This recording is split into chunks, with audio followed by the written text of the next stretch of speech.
के टैटू छपावालो चोरिया पर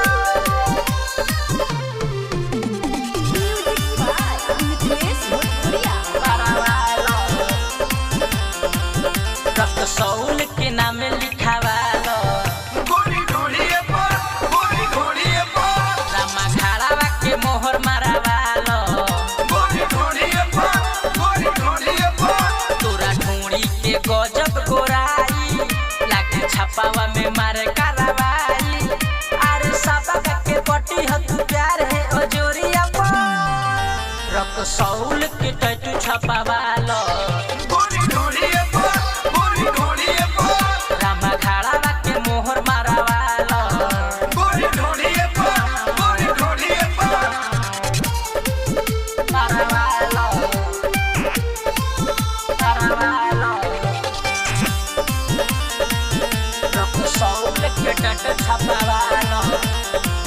नहर पतली कमर हई तिरछी नजर मारे दिलावा के सबके चोट रे कारी के सिए के धार लगता रे परिवार जान मन करे काट ली ओठ रे जान मन करे काट ली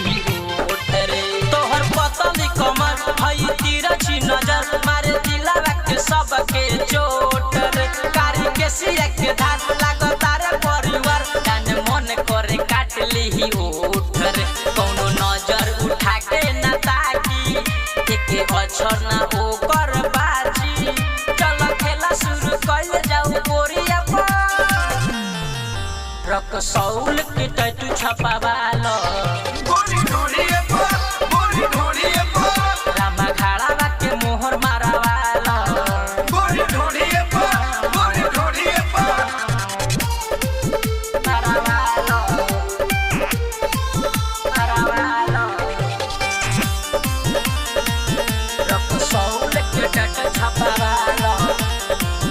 हई जिला जवार सब फैन हमार इहा के हई मशहूर रे एके आशिक मिथलेश तोहर देखिए के फेस कहे छोड़ी के जइहे ना दूर रे कहे छोड़ी के जइहे ना दूर रे हई जिला जवार सब फैन हमार इहा के हई मशहूर रे एके आशिक मिथलेश तोहर देखिए के फेस कहे छोड़ी के जइहे ना दूर रे तनी अमित के दिल में बसा लो